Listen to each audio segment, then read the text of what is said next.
Hello friends, இந்த question என்ன கொடுத்துருக்காங்க? அசல் தொகை ரூபா 10,000 ஆனது 15% ஆண்டு வட்டியில் 3 ஆண்டுகளுக்கு கிடைக்கும் கூட்டு வட்டிக்கும் தனி வட்டிக்கும் உள்ள வித்தியாசம் என்னன்னு கேட்டிருக்காங்க.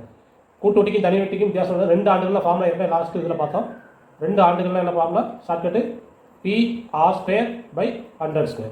இப்போ நம்ம கொடுத்துருக்குது 3 ஆண்டு. 3 ஆண்டுனா ஃபார்முலா என்னன்னா PR² R+300 டிவைடட் பை 100³ இந்த ஃபார்முலா. அப்போ இங்கே பி வந்து எவ்வளோ கொடுத்துருக்காங்க? 10,000. R²னா ஆர் வந்து எவ்வளவு? Rate of interest 15. இப்போ 15 × 15 300 + 15 315 பை 100 × 100 × 100. ஏன்னா 100/3. இந்த 2 0க்கு இந்த 2 0 கட்டாயிரும், இந்த 2 0க்கு இந்த 2 0 கட்டாயிரும். இதெல்லாம் பெருக்கி 100ஆல் வகுக்கணும். 5 5 பெருக்கினா 25, 25 5 பெருக்கிங்கன்னா 125. கடைசி 5 தான் முடியும். இன்னொன்று 100ஆல் வகுக்கும்போது 2 தள்ளி புள்ளி வரணும். அப்படி இருக்கக்கூடிய கடைசி 5 முடியும், 2 தள்ளி புள்ளி வரக்கூடிய ஒரே ஆன்சர் இதுதான். இதை மல்டிப்ளை பண்ணி இதை டிவைட் பண்ணிங்கன்னா இதுதான் ஆன்சர் வரும்.